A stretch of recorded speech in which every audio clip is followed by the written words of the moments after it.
Picture this, okay? It is, it's maybe 8 o'clock on a Tuesday night. Right. You've just finished cleaning up the kitchen, wiping down the counters after a really long, just grueling day. Yeah, we've all been there. Exactly. And you finally walk into your living room, you sit down on the couch, and you just let out that long sigh of relief. Oh, absolutely. You are wearing your most comfortable clothes, the house is completely quiet, and you reach over to grab a book or maybe the TV remote, and right at that exact moment, your phone lights up on the coffee table. Yeah. And it begins to vibrate. So you glance over at the screen, and it's that specific person. Right. Everybody has one. We really do. It could be a friend you've known for years, maybe a parent, a sibling, or, a coworker who just always seems to have some sort of crisis going on. Oh, the crisis, yeah. And the thing is, you haven't even touched the phone yet. You haven't heard a single syllable of their voice, but in a fraction of a second, this entirely involuntary physical reaction just completely takes over your body. It's instantaneous. It really is. Your chest gets tight, your jaw suddenly clenches up, your breathing, it shifts from being deep and relaxed to just like shallow and rapid. Yeah. And then this sudden, incredibly heavy wave of exhaustion just washes over you, like pinning you to the cushions. It's a very real physical weight. Yes. So why does this happen? Because most of the time, we just brush this off, right? We do, yeah. We tell ourselves, oh, I'm just tired, or I'm really not in the mood to deal with their drama tonight. Right. But what we are going to uncover in this deep dive today is that this is not just a passing mood shift. It is a profound, measurable, biological and psychological event that is literally dictating your reality. It is. It is a profoundly visceral experience. Yeah. And yet it's a completely universal human experience that we consistently mislabel and misunderstand. How so? Well, we have this tendency to view these moments and, the complicated, draining relationships that trigger them entirely through the lens of personality flaws. Like we're judging ourselves. Right. Or judging them. We think, oh, they were just being difficult, or I'm just being too sensitive about this. Oh, I say that to myself all the time. Exactly. But what we are actually looking at, and we really peel back the layers here, is a highly sophisticated, entirely unconscious survival mechanism. Wow. A survival mechanism. Yes. We are looking at the ancient architecture of the human nervous system, making these split-second calculations about your physical safety. Just from seeing a name on a phone screen. It's just from the screen, yeah. Yeah. So what we're exploring today is the exact, basically documentary-level truth of what is happening inside your biology during these interactions. Right. We're going to look at the hidden mechanisms of, why our bodies seem to betray us when we are trapped in toxic dynamics. Which is such a frustrating feeling. It's incredibly frustrating. And we'll look at how emotional energy is quite literally and physically transferred between human beings. Oh, cool. And then most importantly, we're going to talk about how to reclaim your fragmented sense of self when you feel like you have just been drained completely dry. I love that because the scope of what we are looking at today is just massive. It is. We are pulling from this incredible stack of clinical psychology, trauma research, attachment theory, and neuroscience just to deconstruct the hidden dynamics of human relationships. Right. We're going to get into the reality of, quote unquote, energy vampires, Right. the really heavy toll of empathic burnout, and this invisible web of toxic family systems. All this connected. Yeah. It really is. But there is this massive curiosity gap we are going to bridge today. Yeah. Something that, honestly, it completely challenged my understanding of human nature when I was reading through the sources. I think it shocks a lot of people. Yeah. We are going to reveal why the ultimate human virtue, empathy, like the very thing we are told is going to save the world, is actually the exact biological mechanism that can lead to your deepest psychological destruction. It's a heavy realization. It is. And we're also going to uncover the chilling reality that the person on the other end of the phone, the one draining your energy, well, they're actually relying on your physical biology to survive. Yeah, and that is the core paradox at the heart of human connection. Right. We really have to realize that the people who drain us the most, they are rarely operating on a conscious, malicious level. They aren't doing it on purpose. Usually no. They aren't waking up and scheming about how to ruin your Tuesday evening. Right. They aren't cartoon villains. Exactly. They are operating on a deeply unconscious biological imperative. They are literally starving for emotional regulation. Wow. But, before we can even begin to understand how they manipulate our emotional energy, we really have to look inward first. Okay, where do we start? We have to understand the biological security system that governs your reality. We have to look at the ancient machinery inside your own body that is reacting before you even consciously register the name on your caller ID. The internal hardware. Yes, the hardware. Right, because if we want to understand how someone, hacks into a computer system, we first need to understand the firewall. That's a great way to put it. And that takes us to this major revelation drawing from the work of Dr. Stephen Porges. It's this framework called polyvagal theory. Yes. If we want to understand our own reactions, the sources say it all starts with this foundational concept called neuroception. Neuroception, right. And I had never heard this term before looking at this research, but it just explains so much about human behavior. Oh, neuroception is arguably one of the most important concepts to emerge in behavioral science in, the last few decades, really. It's that big. It really is. Dr. Porges coined the term to describe something that is happening inside you every single second of your life. Okay. Think of neuroception as your nervous system's continuous, entirely unconscious surveillance system. Like a security camera. Exactly. Far beneath the level of your conscious, rational thought, your nervous system is scanning 3 specific areas. Right. It's scanning your external environment, your internal bodily sensations, and the people around you. Okay, so it's looking everywhere. Right. And it is constantly looking for cues of safety or cues of danger. I often compare it to a submarine operating deep underwater, sending out a sonar ping every microsecond. Oh, I like that analogy. Right, it goes ping. Are we safe? Ping. Are we in danger? Ping. Is that person's facial expression a threat? And it just never stops. It never turns off. Ever. And the speed at which this happens is just terrifying to me. Because our rational brain, right, the prefrontal cortex, the part of the brain that uses logic, reads books, and, makes conscious decisions, it doesn't even have time to weigh in before the body reacts. Sounds like it's bypassed completely. Which completely explains the phone scenario. Yes, it does. Because the reason my chest gets tight looking at the caller ID is because my neuroception acted faster than my conscious thought. Right. I didn't think to myself, I should be anxious right now. My body just became anxious. Precisely. Yeah. Because your neuroception actually has a memory. Wait, really? Yes. It has already detected a historical pattern of threat or, emotional depletion associated with that specific person. Oh, wow. So the moment the visual cue of their name hits your retina, the neuroception bypasses your rational brain entirely. It just shifts your physiological state to prepare you for an attack. That is wild. And according to polyvagal theory, our bodies don't just react randomly either. Right, there's a system to it. Right, there's a very specific evolutionary hierarchy to how our bodies prepare for interaction, which clinical research refers to as the polyvagal ladder. A polyvagal ladder. Yes.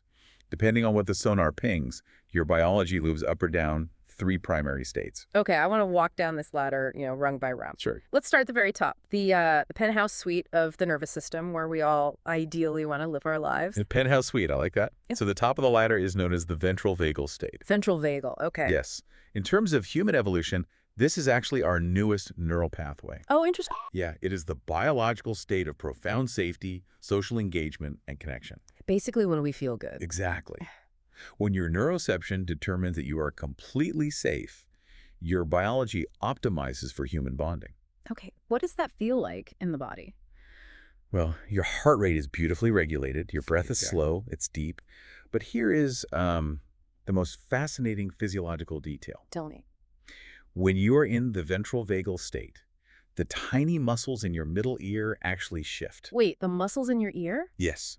They physically shift to tune out low-frequency background noises like, the hum of a refrigerator or traffic. No way. Yeah, and they tune in to the specific frequency of human vocal tones. That is incredible. It is.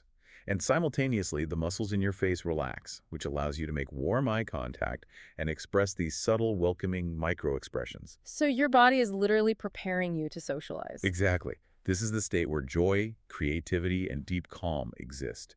You feel entirely grounded in your body. That makes so much sense. Because when I'm sitting with, say, a close friend I trust deeply, I feel like I'm physically absorbing their voice, and the rest of the world just sort of fades away. Because your ears are literally tuning the world out. My body is literally opening up to them. Yeah. But, the reality is the world isn't always safe. No, unfortunately not. Or at least our neuroception, doing its little sonar pings for danger, decides it isn't safe. Right. So if that internal sonar pings threat, we fall from that state of calm and we drop down a rung on the ladder.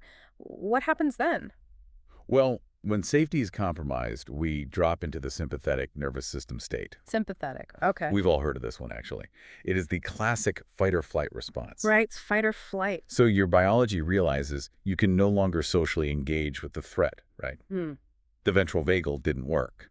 So it shifts to mobilization. It gets ready to move. Exactly. The body pumps your bloodstream full of adrenaline and cortisol. Your heart begins to race to push oxygen to your limbs. Your breathing changes too, right? Yeah, your breathing becomes shallow and rapid. And the blood actually drains away from your digestive organs and rushes into your muscles. Wow. It's physically preparing you to either fight off a predator or turn and run for your life. But obviously, we aren't usually running from literal predators anymore. Like, we aren't out in the wild. Yeah. So in a modern context, in an office or a living room, what does this actually look like? Right. Well, in a modern relationship context, sympathetic activation doesn't look like running through a jungle. Right. It looks like sudden irritability. It looks like defensiveness in an argument. Oh, wow. Okay. Yeah, it's that overwhelming, agitated anxiety where you feel like you just need to, pace the floor. Or you have that intense burning urge to just get up and leave the room right in the middle of a conversation. I have felt that exact urge so many times. We all have. You are mobilized for action, but you have nowhere to direct the physical energy. Okay, so ventral vagal is safety and connection at the top. Sympathetic is mobilization, the urge to fight or flee on the second rung. But what happens if you are trapped? What if the threat is overwhelming and you can't fight back, but you also can't run away? Right. Say you are a child in an abusive home, or you are an employee sitting in a really small office while a boss is just screaming at you. You can't run. What does the nervous system do then? When fighting and fleeing are not viable options, you drop to the absolute bottom of the ladder. Okay. You drop into the oldest evolutionary response that vertebrates possess, which is the dorsal vagal state. Dorsal vagal. Yes. This is immobilization. It is freeze, shut down, or total physical and emotional collapse. Total collapse. Yeah, your nervous system essentially decides that death or severe injury is imminent. Wow. So it hits the ultimate emergency brakes to mitigate the pain. Yeah. Your heart rate slows down dramatically. Your breathing becomes almost imperceptible. So it's basically the opposite of the sympathetic state. Exactly. And your body actually blunts its pain receptors, flooding you with endogenous opioids so you won't feel the attack as acutely. That is just... Psychologically, you might feel entirely numb, foggy, or completely disconnected from reality, as if you were floating outside of your own body. It's the biological equivalent of like a mouse playing dead when it's caught in the jaws of a cat. That is the exact evolutionary mechanism, yes. Because the mouse isn't making a conscious choice to play dead, right? Its nervous system has just shut it down to survive the inevitable. Exactly. And this brings up something in the research called the vagal paradox, which is honestly one of the most stunning pieces of human anatomy I have ever come across. It is fascinating. Because all of this whole ladder is controlled by the vagus nerve. Right. It's the longest cranial nerve in the body, right? It wanders from the brainstem all the way down through our heart, our lungs, and our digestive tract. Yes, the wandering nerve. But it is responsible for two completely opposite, totally contradictory things. It is a remarkable anatomical reality. The vagus nerve is not just one simple cord, Okay. It has two distinct branches that evolved millions of years apart in our biological history. Oh, I didn't realize they evolved at different times. Yeah. The newer branch, the ventral branch, is the one responsible for our deepest states of calm, love, and human connection at the top of the ladder. Right, the ventral vagal. Exactly. Yeah. But the older branch, the dorsal branch, which we actually share with ancient reptiles, is responsible for our most profound states of frozen shutdown and dissociation at the bottom of the ladder. That's the paradox. That's the paradox. Yeah. It is staggering, really. The exact same nerve that allows you to feel the profound safety of holding a loved one's hand is the exact same nerve that will completely shut down your physical and emotional responses, dropping your heart rate and numbing your mind if it calculates that you are in inescapable danger. Wow. I want to I want to play devil's advocate for a second here. Sure. Because you listening at home might be thinking about these three clear rungs on the ladder, calm, panicked, frozen. Right. And you might be realizing that real life rarely feels that cleanly It categorized. rarely is.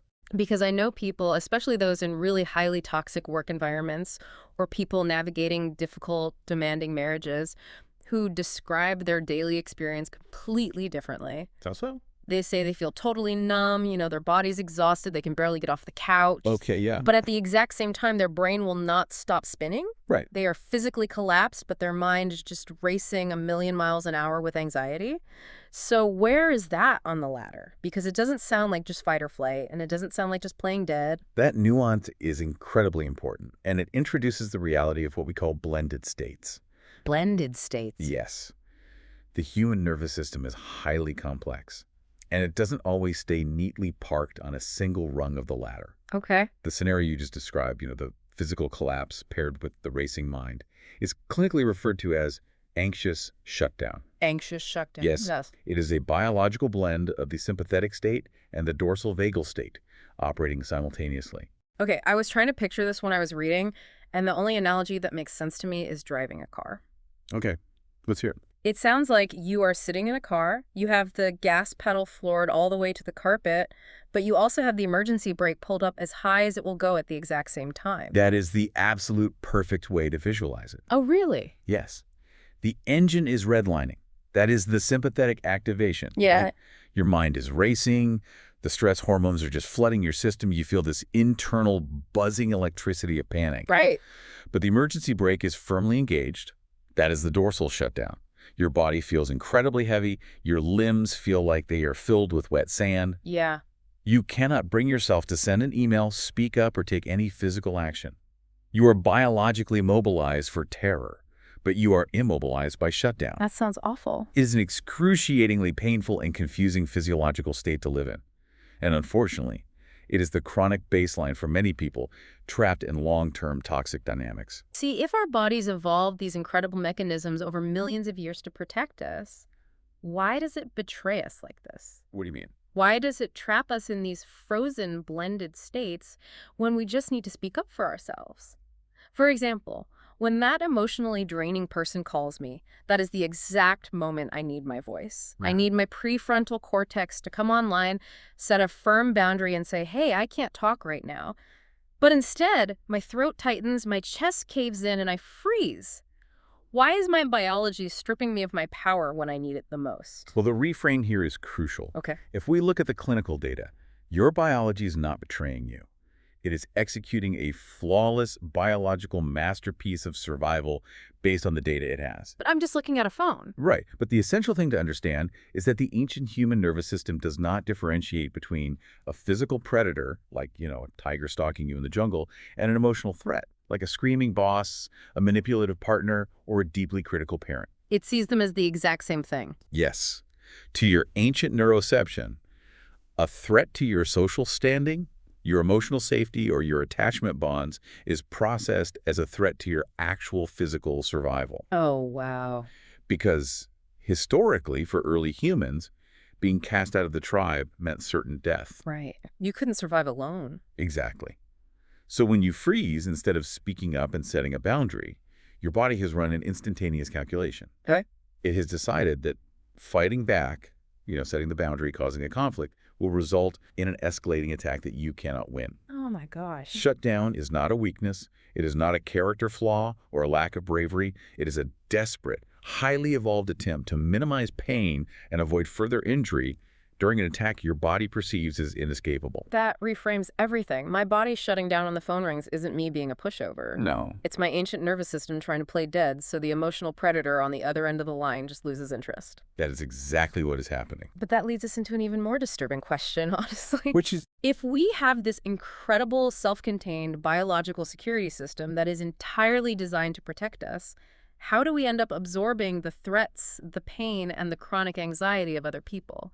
If my firewall is so good, how does their emotional garbage get inside my system? to answer that, we have to look at the neuroscience of emotional contagion. Emotional contagion. Yes, we have to examine how human beings are biologically wired to connect. And unfortunately, how that wiring can be weaponized. Okay. We have to confront the reality of empathy.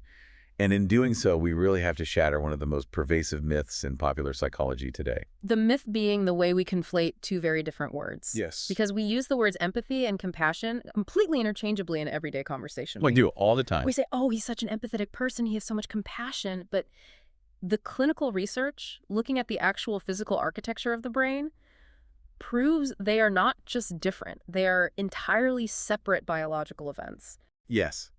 Conflating empathy and compassion is not just semantically incorrect. It is psychologically dangerous for anyone in a caregiving or supportive role. Really? Dangerous. Absolutely. Let's look at the clinical difference, starting with empathy. Okay, let's break it down. What is actually happening in your brain when you experience empathy?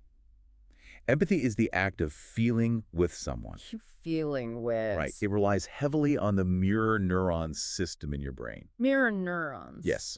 When you sit across from a friend who is, let's say, weeping in deep despair over a heartbreak, your mirror neurons instantly activate. Okay. Without you even realizing it, you unconsciously mimic their physical state. You adopt their slumped posture. Your facial expression mirrors their grief. Your breathing rate synchronizes with theirs. So my body is copying their body. Exactly. And because you are physically mirroring their physiology, your brain generates a physiological reflection of their emotional state inside your own body. It's literally like catching a cold from someone, except you are catching a physiological emotion. Emotional contagion is a very real, measurable phenomenon. Wow. And the neuroimaging research, particularly the functional MRI studies conducted by neuroscientist Tania Singer, shows exactly what happens inside the brain during this process. What does the scan show? When you experience empathy, it activates the anterior insula and the anterior cingulate cortex. Okay, and what are those regions? They are the brain's primary pain networks. Wait, pain? Yes. If I were to accidentally burn your hand on a hot stove, those exact regions would light up on a brain scan. Are you serious? I am. When you empathize with a friend's emotional agony, those same physical pain networks light up. You are not just conceptually understanding their pain. You are literally, neurologically, feeling a version of their pain in your own tissue. That is staggering. It is. The anterior insula is literally an alarm system for physical damage, and empathy triggers the exact same alarm. Exactly. So that is empathy, feeling with them, and activating the pain network. What then is compassion? How does the brain process that differently? Compassion is the act of feeling for someone. Okay. It includes a strong cognitive understanding of their suffering, like you absolutely recognize that they are in pain, and it is combined with a warm, altruistic motivation to help them. Right. But the key difference is that you do this without merging your emotional state with theirs. Oh. You maintain a psychological and physical boundary.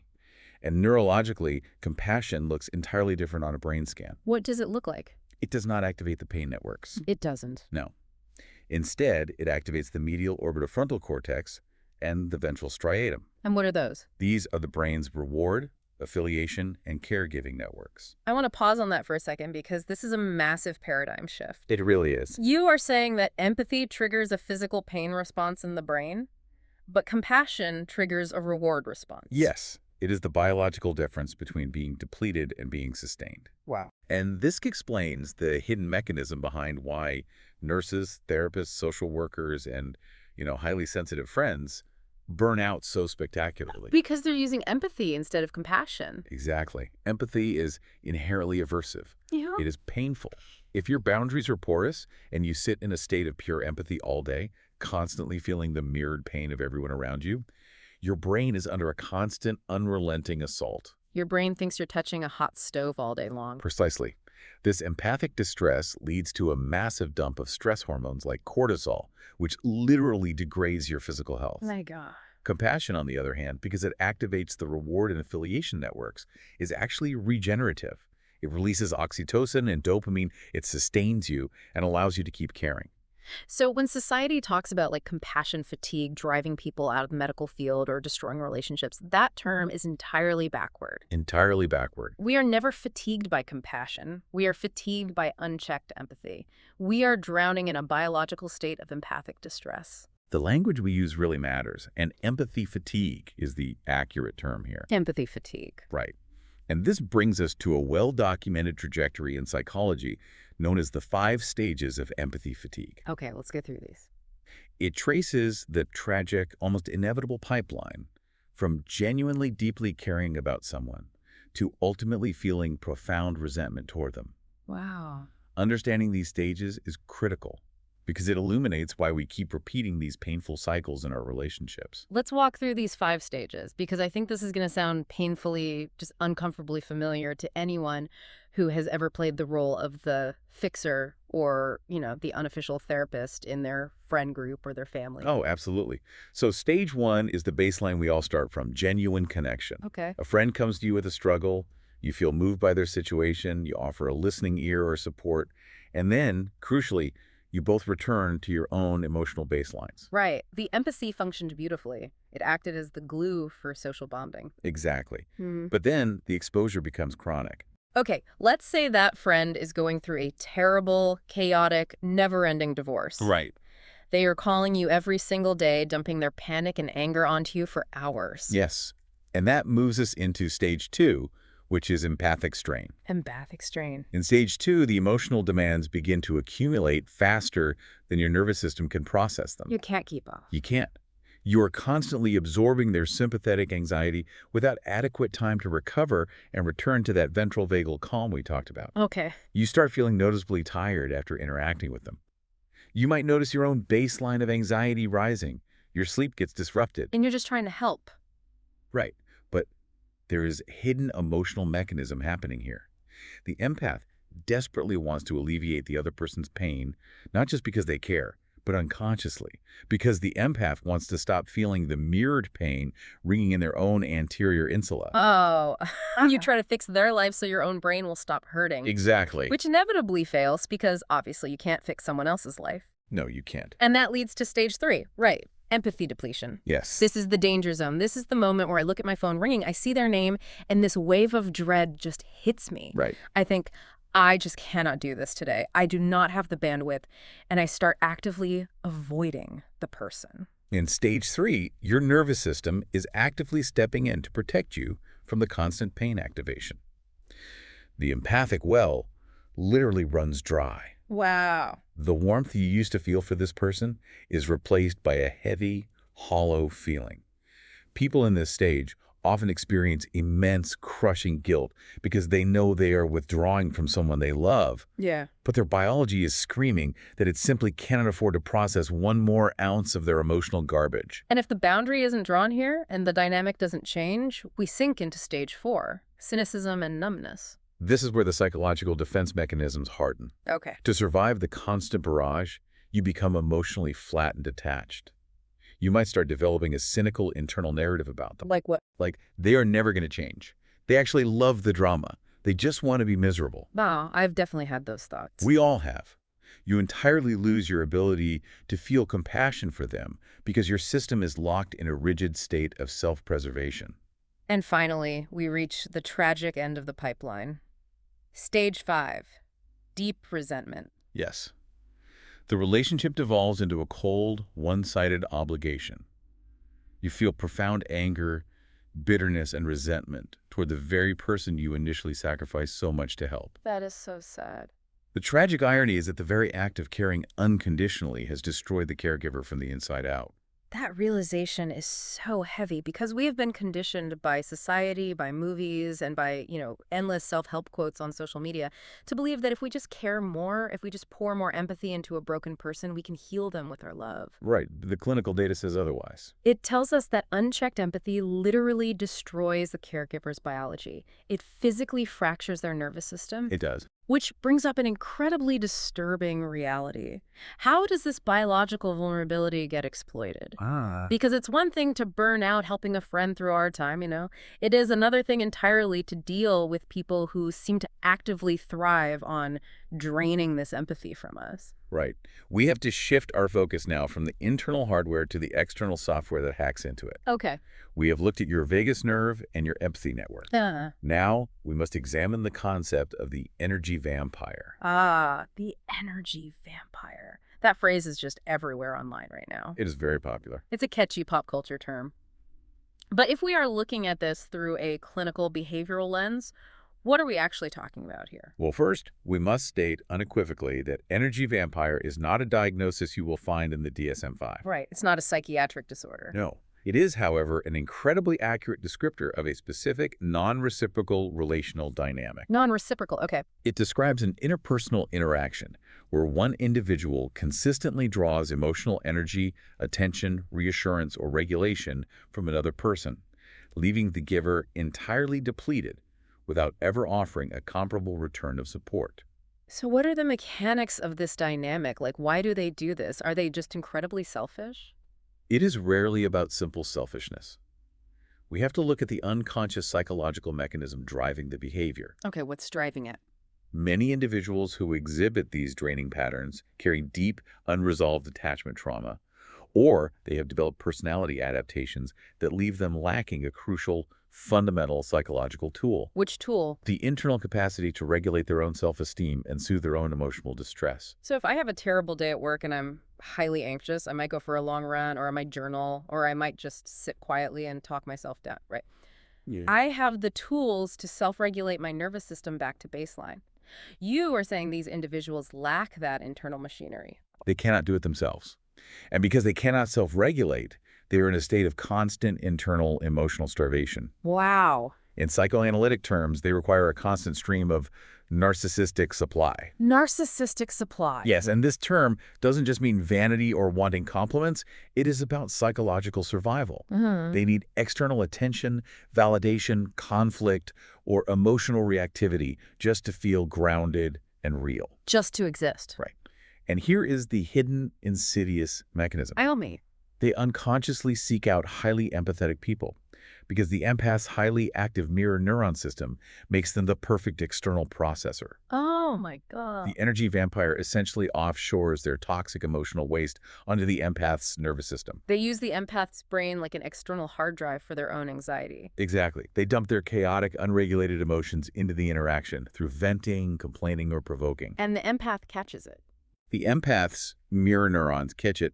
The empath physically feels the distress, and then the empath naturally offers back soothing, validation, and calm to fix it. And the vampire takes that calm. The vampire absorbs that calm, leaves the interaction feeling relieved and energized, and the empath is left holding the heavy, toxic bag of unregulated emotion. That is a terrifying biological transaction. It is. But these individuals don't all operate the exact same way, right?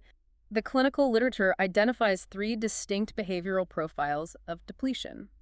Let's look at how they operate, starting with the one that probably gets the most attention online, the narcissist. Right. The narcissist profile, and again, we're discussing a relational pattern of behavior here, not diagnosing narcissistic personality disorder from afar. Of course. This profile is characterized by a grandiose sense of self-importance, coupled with a severe, almost total deficit of empathy for others. So it's all about them. The unconscious operating motto is, me first, always. Because their internal sense of self-worth is actually incredibly fragile, they require constant external admiration and deference to regulate it. And what is the specific strategy they use to extract that energy from a victim? Their strategy relies on dominance and unpredictable punishment. Okay. If their grandiosity is threatened, or if you simply fail to provide the exact type of attention they demand, they will punish you with sudden, icy withdrawal, passive-aggressive coldness, or outright rage. And the physical effect on the victim? It is profound. Because the narcissist is so erratic and lacks reciprocal care, the victim's nervous system is forced into a state of chronic sympathetic activation. You're constantly in fight or flight. You live your life walking on eggshells. You literally feel a constriction in your chest and acute buzzing anxiety the moment they enter a room because your neuroception is screaming that a predator is present. Okay, so the narcissist is the overt threat. But the second profile is much sneakier, I think. And honestly, I feel like it drains people's souls even faster because it masquerades as love or need. Ah, yes. The victim. The victim profile is incredibly insidious because it weaponizes our natural human compassion against us. Yes. This person maintains a perpetual passive-aggressive stance of, poor me. Right. Nothing is ever their fault. The world is perpetually aligned against them. The unconscious strategy here is commanding constant, unwavering attention by utilizing guilt and feigned helplessness. This is the classic yes but conversational loop, isn't it? Exactly. You sit with them for an hour, you listen to their problem, and you offer a really thoughtful solution, and they immediately say, yes, but that won't work because. Right. And so you offer another solution, yes, but I can't do that because they never actually want to solve the problem. They absolutely do not want to solve the problem because fixing the problem would instantly remove their source of narcissistic supply. Which is your attention. Your endless, undivided attention. The hidden emotional need is to be saved continuously over and over again without ever making actual progress. It's exhausting just talking about it. How does this affect the empath trapped in the dynamic? Well, it generally does not trigger a fight or flight response. It doesn't. No. It triggers a slow slide into dorsal vagal shutdown. Oh, the freeze. Yes. The empath feels slowly suffocated by the endless, unresolvable tales of woe. The somatic response is distinct. You will often experience pronounced sleepiness, heavy eyelids in the middle of the conversation, and an immediate crushing physical fatigue after you hang up the phone. Wow. Your nervous system is so bored and overwhelmed by the futility of the interaction that it actually begins to collapse. That is wild. I have literally found myself yawning uncontrollably while on the phone with a friend who is constantly in crisis, and I always felt so incredibly guilty. You thought you were a bad friend. Yes, I kept thinking I was just being a bad friend or hadn't slept enough. But my body was actively shutting down to protect me. It was. Okay, what is the third profile, the controller? The controller manages their internal emotional chaos by obsessively trying to dictate their external environment. And that includes dictating the emotions and behaviors of the people around them. Okay. They have an unyielding opinion on everything you do, wear, and feel. The unconscious mechanism here is projection. If they can control you, they don't have to face their own internal lack of control. And what's their primary weapon? Their primary weapon is invalidation. If your feelings do not perfectly align with your rigid rulebook, they will dismiss them outright. Oh, I know these lines. The classic, you know what your real problem is, or you have absolutely no right to be upset about that, you're totally overreacting. Yes. They systematically overwrite your reality with theirs. That's gaslighting, essentially. It borders on it, yes. Yeah. The effect on the listener is a feeling of being dominated, demeaned, and psychologically suffocated. And somatically? Somatically, interacting with a controller often manifests as acute stomach discomfort, tension headaches, and the development of muscular armor. Muscular armor? You literally tense your shoulders and back, bracing yourself physically against their constant invasive psychological pressure. You know, I have to point out how incredibly confusing this all is when we step out of the textbook and into real life. How so? Because it is very easy to spot a monster. Right. If I am talking to a stranger at a party and they are a raging, controlling narcissist, my prefrontal cortex can recognize it and I can just turn around and walk away. Easily. But what happens when the vampire isn't some villain? What if the victim profile perfectly describes your grieving mother? What if the controller is an older sibling who helped raise you and who genuinely loves you? Right. How do we possibly differentiate between being a supportive, loving family member and being an emotional blood bank? Because setting a boundary with a stranger is easy. Setting a boundary with a parent who is suffering feels like an act of treason. This is the absolute crux of the human dilemma. And to understand it, we really have to zoom out significantly. Okay, let's zoom out. Up until this point, we have been looking at individual nervous systems interacting one-on-one. But human beings are not isolated biological islands. We're embedded in vast emotional grids. Grids. Yes. To answer your question about family, we must examine the groundbreaking sociological and psychological work of Dr. Murray Bowen and the development of family systems theory. I am fascinated by Bowen's work because this theory completely shifts the paradigm from asking what is wrong with me to asking what is happening in the system. It does. Bowen family systems theory posits a radical idea. Families, and really any tight-knit social group or organization, function as a single emotional unit. A single unit. Yes. In this unit, emotional energy, specifically anxiety, is highly contagious and is easily, almost instantly transmitted across generations and between members. Wow. You have to stop thinking of a family as a group of distinct individuals and start thinking of the family as a single living organism. When one part of the organism experiences stress, the entire organism feels the ripple effect. I was trying to conceptualize this, and the best modern analogy I could come up with is that a family is essentially a giant emotional Wi-Fi network. Oh, I like that. Right. Like if the main router in the house, say a highly anxious, controlling parent, is broadcasting a massive signal of chronic anxiety. Right. all the devices connected to that network are going to involuntarily download the virus unless they have a very strong firewall. That is an exceptionally accurate translation of Bowen's complex work. Really? Yes. And the key variable, your firewall, that determines whether you get infected by that systemic anxiety depends entirely on one core psychological concept: differentiation of self. Differentiation of self. Let's spend some time defining this because this feels like the secret code to surviving Thanksgiving dinner. What exactly is it? Differentiation of self is a measure of profound psychological maturity. Bowen actually conceptualized it on a scale from 0 to 100. Okay, 0 to 100. It describes an individual's internal capacity to clearly distinguish between their own thoughts and their own feelings, and to maintain their own unique identity, values, and emotional baseline, while remaining connected to a highly anxious family system. So it's about holding your own. Exactly. It is the ability to be in the presence of intense emotional pressure without losing yourself. It's the ability to separate the self from the other. So what does it look like at the bottom of the scale if someone is, closer to 0? At the lower end of the scale, you have what Bowen called emotional fusion. Emotional fusion. In modern therapy, we often call it enmeshment. In a state of fusion, the psychological boundaries blur completely. Thoughts and feelings become entirely indistinguishable.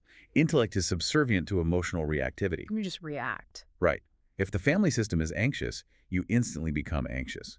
Your emotional baseline is entirely dependent on the approval and stability of the system. Wow. Or, conversely, you might engage in defensive, reactive rebellion. Like always fighting the system. Yes, always fighting. But whether you are conforming or rebelling, the system still controls your emotional state. You absorb the group's chronic anxiety like a dry sponge. And what about the high end of the scale? At the high end, approaching 100, which Bowen argued is theoretical, noting that no human is perfectly differentiated. Right, nobody's perfect. Exactly. But approaching 100, you achieve true emotional autonomy. You can maintain a healthy, warm level of emotional closeness with your family without feeling overwhelmed or swallowed whole. What does that look like in practice? You can sit at a table and listen to your grieving mother or your controlling sibling. You can remain empathetic to their pain, but your intellect operates objectively. You do not absorb their emotional field into your biology. You just observe it. Yes, you can look at them and say, I love you, without taking ownership of their anxiety. But here is where it gets incredibly tricky, and where I think so many of us stumble, because I know so many people who feel like they are highly differentiated adults. They go to therapy, they read the psychology books, they live in another city, they run a business, they feel like a solid 80 on the scale, right? Right. And then they fly home for the holidays, they walk through the front door, their father makes one offhand comment about their career choices, and instantly they regress into a defensive, highly reactive 14-year-old. Yes. They drop from an 80 to a 20 on the scale in 5 seconds flat. Why does that happen? What you are describing is a very well-documented phenomenon. Yeah. And it highlights the vital difference between basic differentiation and functional differentiation. Okay, what's the difference? Your basic level of self is relatively fixed. It is established during your childhood development. It consists of your deeply integrated core beliefs. Right. But your functional level of self, sometimes called your pseudo-self, is highly dynamic and fluid. It shifts dramatically based on immediate environmental pressure and relational stress. So it changes depending on where you are. Exactly. Under acute systemic stress, like walking back into the physical environment of your childhood home, where decades of emotional patterns are embedded in the walls, your functional differentiation can plummet. Wow. Your cognitive boundaries basically collapse under the weight of the historical emotional field, and you become highly vulnerable to the family's anxiety all over again. So the emotional Wi-Fi signal of the family system is simply too strong, and it temporarily overloads my firewall. Precisely. And when the anxiety within a family system gets too high, it triggers another entirely unconscious, deeply ingrained mechanism that Bowen identified, which is central to understanding toxic dynamics. Which is? Triangulation. Triangulation. That is a word that gets thrown around a lot in pop psychology and on social media, often misused, I think. Very often. Let's define the actual geometry and physics of it within a family structure. In Bowen's theory, a two-person emotional system, a dyad, such as a husband and wife or two siblings, is inherently unstable when it's placed under tension. Unstable how? Well, when conflict or anxiety arises between those two people, they often lack the differentiation to tolerate the discomfort of resolving it directly. They can't just hash it out. No. So to stabilize the wobbling dyad, they will automatically and unconsciously draw in a third person. They form a triangle to distribute the weight. Yes. Let's look at a classic generational example. Okay. A mother and father are experiencing severe marital issues. The anxiety in the household is suffocating. Instead of facing the conflict and resolving it directly with her husband, the mother turns to her young daughter. Oh, wow. The mother treats the daughter like a confidant, venting all her frustration, fear, and anxiety about the marriage onto the child. And what does that do? By offloading this emotion, the mother feels temporary relief. Her anxiety is lowered, and the dyadic tension decreases. But the anxiety in the system hasn't vanished. It has simply been transferred. To the daughter. The daughter is now triangulated. She is carrying the emotional weight of her parents' marriage, a weight she is psychologically unequipped to handle. The implications of that are staggering when you realize how ubiquitous it is. It's everywhere. It entirely explains why generational trauma repeats so perfectly. The child is drafted as an emotional sponge to absorb the unhandled anxiety of the parents. Yeah, okay. That child grows up with a very low level of basic differentiation because their identity was fused with their mother's pain. Then they get married, experience tension, and repeat the exact same triangulation with their own children. It's a tragic cycle. But this brings me back to the dilemma I raised earlier. If this is my family, if this is my Wi-Fi network, how can I possibly log off when I deeply love these people? It's the hardest question. What happens to a person if they cannot escape the triangulation or the energy vampires or the relentless empathic distress? When an individual cannot escape a toxic system, the damage moves beyond biology. We often try to treat this level of profound exhaustion with, superficial societal remedies. Like what? We tell people, you just need to practice self-care. Take a bubble bath, go on a week-long vacation to the beach. You're right. Treat yourself. Exactly. But when you are trapped in a system that is constantly extracting your energy, the trauma goes much deeper than physical fatigue. It actually fractures the architecture of your identity. Wow. This brings us to a critical distinction. Understanding what happens when the system breaks the individual, a state we refer to as soul loss and existential exhaustion. I was really struck by the fact that the research explicitly uses the word soul in a clinical documentary context here. Yes, it does. Because we aren't talking about mysticism or metaphysics or religion. We're talking about something deeply psychological and observable. What is the fundamental difference between normal burnout and what we are calling soul exhaustion? The distinction is vital. Normal burnout is a state of physical and cognitive depletion resulting from working too hard or managing too many tasks. Right. If you have burnout, you can take a 2-week vacation, sleep for 10 hours a night, and you will come back feeling refreshed. The biological battery has been recharged. But soul exhaustion. Soul exhaustion, a concept explored deeply by trauma specialists and mental health professionals working with chronic caregivers, is a profound existential depletion. Existential. Yes, it occurs when our lived experiences continually overwhelm our capacity to process, make sense of, and integrate them. It is not merely a loss of physical energy, it is an erosion of meaning. An erosion of meaning. You aren't just tired of the workload, you are crushed by the perceived pointlessness of your efforts. You feel detached, hollow, and fundamentally disconnected from your own humanity. And the mechanism behind this deep fragmentation, the clinical sources trace this back to an indigenous concept called soul loss, bridging ancient wisdom with modern psychology. Yes, indigenous cultures around the world have known about the phenomenon of soul loss for millennia, describing it as a literal fragmentation of the human essence due to intense shock, grief, or trauma. And modern psychology agrees. Modern clinical psychology looks at the exact same human phenomenon and calls it severe dissociation. The mechanism is identical. How does it work? To survive a horrific, inescapable emotional environment, like decades of chronic systemic abuse, relentless family triangulation, or severe unyielding empathic distress, the nervous system makes a radical calculation. What does it decide? It decides that inhabiting reality is simply too painful. Yeah. So a core part of the psyche detaches, dissociates, or hides. It just checks out. The individual survives the toxic environment, but the internal cost is devastating.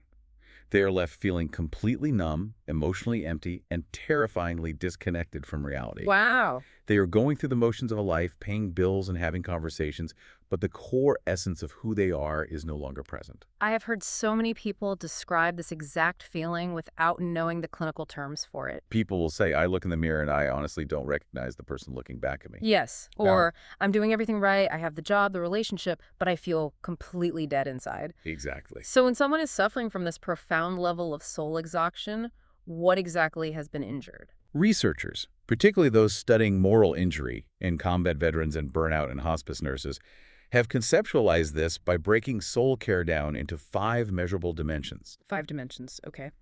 When you are experiencing soul exhaustion, it means that one or more of these foundational dimensions of your identity has collapsed. Let's look at each one to understand the architecture of the injury. The first dimension the research outlines is coherence. What does that mean in this context? Coherence is the alignment between your deepest internal values and your outward daily actions. It is the feeling of being whole and integrated. Okay. When a toxic system, like a manipulative workplace or an abusive marriage, forces you to consistently act in a way that violates your ethical core, your coherence collapses. Can you give me an example? For example, if you deeply value honesty, but you have to constantly lie to keep the peace with a narcissist, or you have to stay silent while someone else is bullied in the family system, you are living a double life. Oh, that makes perfect sense. This internal dissonance generates a chronic, toxic shame that eats away at your identity. The second dimension is dignity. Dignity is the preservation of your inherent self-worth. Systemic abuse is designed to erode dignity. Right. The constant invalidation by a controller vampire or the demeaning grandiosity of a narcissist systematically chips away at your belief that you matter. Over time, you stop seeing their abuse as their problem, and you internalize the belief that you are inherently flawed, unlovable, and unworthy of respect. That is heartbreaking. The third dimension is care. Care refers to your capacity to safely receive and extend genuine emotional intimacy without falling into enmeshment or fusion. Okay. In a state of soul exhaustion, your empathic well is completely bone dry. If we think back to stage 5 of empathy fatigue, the resentment stage, Right, deep resentment. because your boundaries have been violated so many times, you become incapable of true intimacy, because connection no longer feels like love. It feels like a dangerous, exhausting demand on your survival. It's just a threat. The fourth dimension is truth. Truth is the agonizing mismatch between the narrative you present to the world and your internal reality. Like pretending everything is fine. Exactly. It is the pressure of having to pretend everything is fine. When you are smiling for the family photo, projecting a narrative of success to the outside world, while internally you are locked in a state of anxious shutdown and terror, the cognitive dissonance literally tears your psyche apart. You feel entirely unseen. And the fifth and final dimension. Purpose. Purpose is the connection to a meaningful, hopeful future. Okay. When you are soul exhausted, you can no longer see how your daily agonizing efforts contribute to anything larger than basic, grueling survival. You lose the big picture. The horizon shrinks until all you can see is the pain of the present moment. You lose the why that makes the suffering bearable. Looking at those 5 dimensions, coherence, dignity, care, truth, and purpose, this is incredibly heavy, but I also find it so deeply validating. It is very validating for people. Because we so often diminish people's pain by telling them who are exhausted to just take a nap or go on a vacation. Right. But you cannot sleep off a soul injury. You cannot meditate away the loss of your dignity.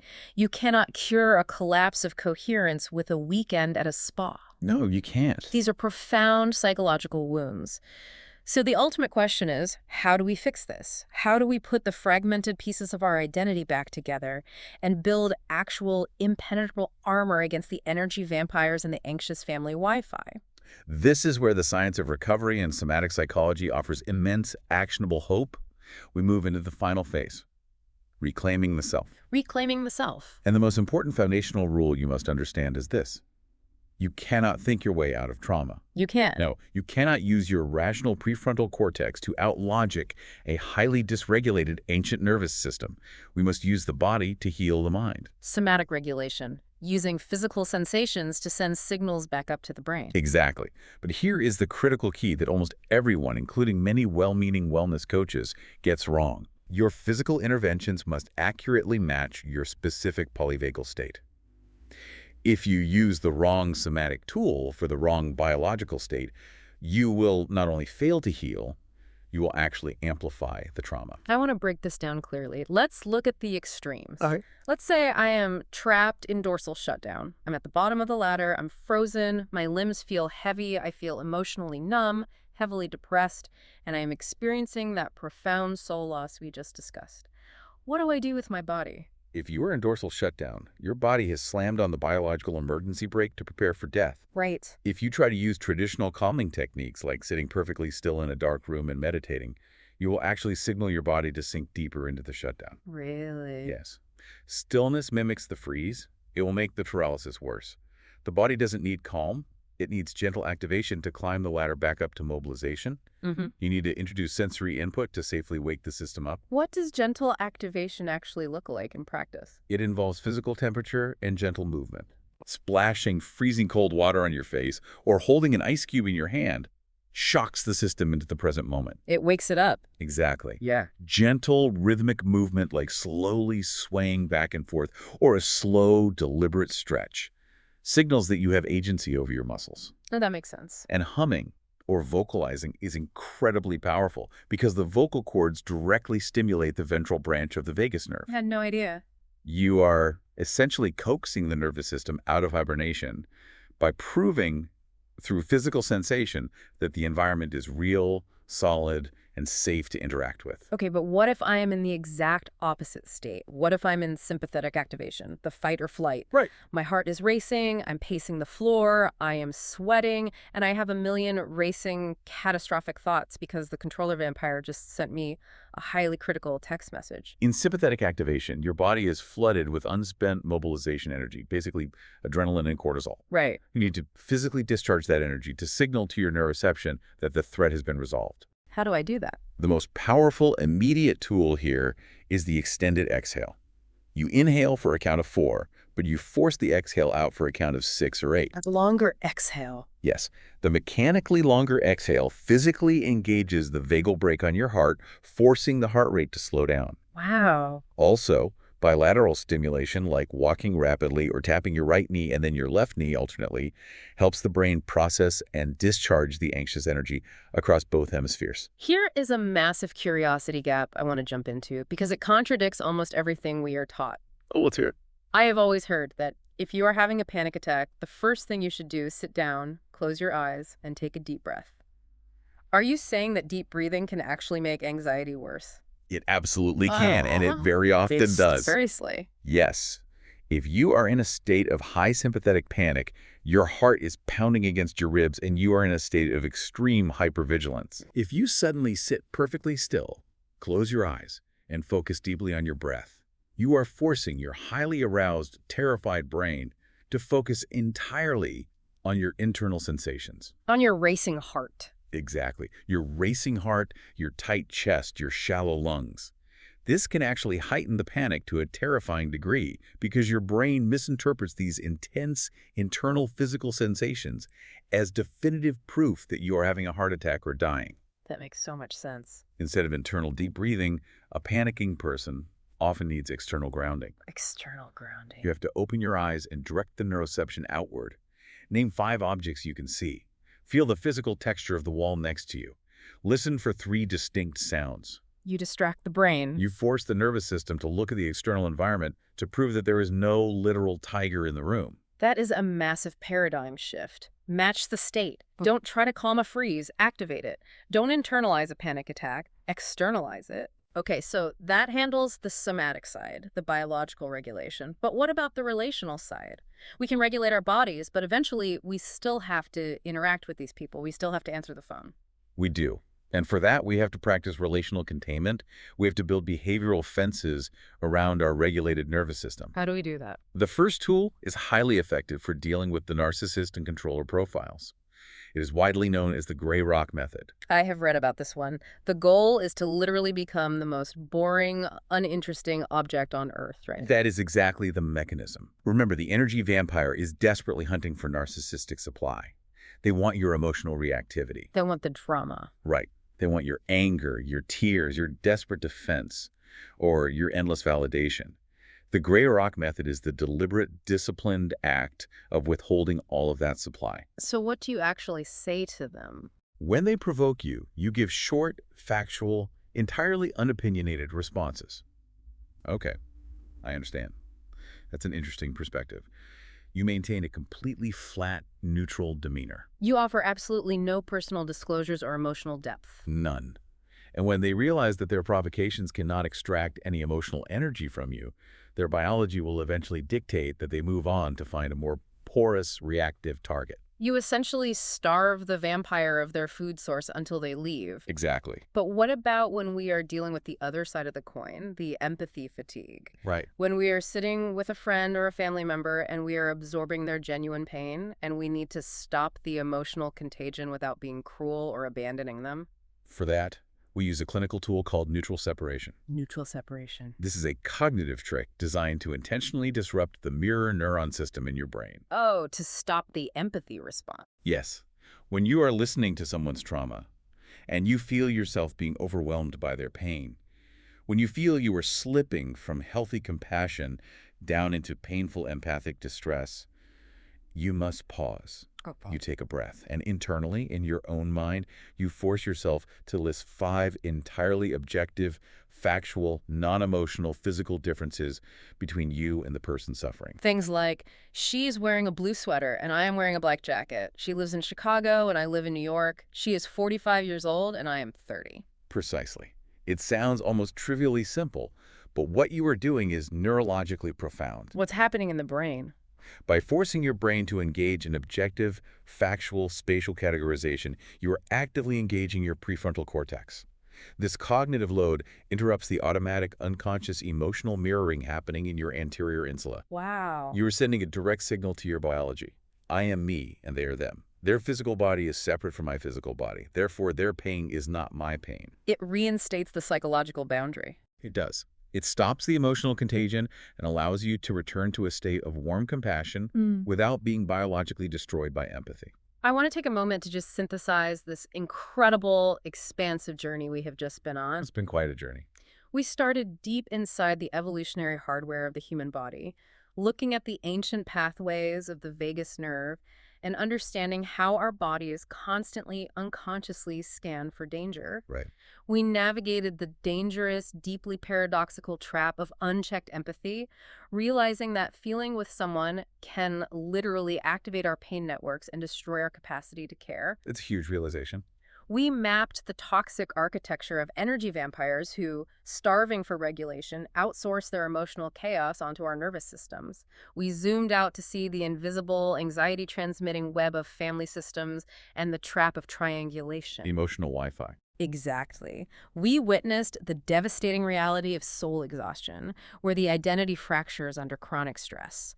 And finally, we arrived at a practical, clinical roadmap for reclaiming our deepest, truest selves through state-matched somatic regulation and firm relational boundaries. If there is one transformative paradigm shift I want you to take away from this entire exploration, it is this. Your deep exhaustion, your sudden emotional numbness, your irrational moments of panic, none of these are character flaws. They aren't flaws. They are not signs of weakness or failure or a lack of love. They are the brilliant, desperate attempts of your ancient biology to keep you safe in a modern world that simply demands too much of your energy. Wow. Healing from toxic dynamics does not begin when you finally manage to fix the broken people around you. Healing begins the exact moment you stop fighting your own nervous system and start honoring what it's trying to tell you. The next time that phone rings on your nightstand and you look at the screen and your chest tightens and that wave of exhaustion hits you before you even say hello, I want you to remember this conversation. Remember the biology. You now know the hidden code to your own biology. You understand the invisible machinery of the trap. You do not have to absorb their anxiety. You do not have to be their emotional battery. No, you don't. You are allowed to protect your energy, and you are allowed to protect your peace. The final question I leave you with to ponder is this. Knowing what you know now about how fragile and precious your emotional energy is, what boundary will you draw today to protect your soul?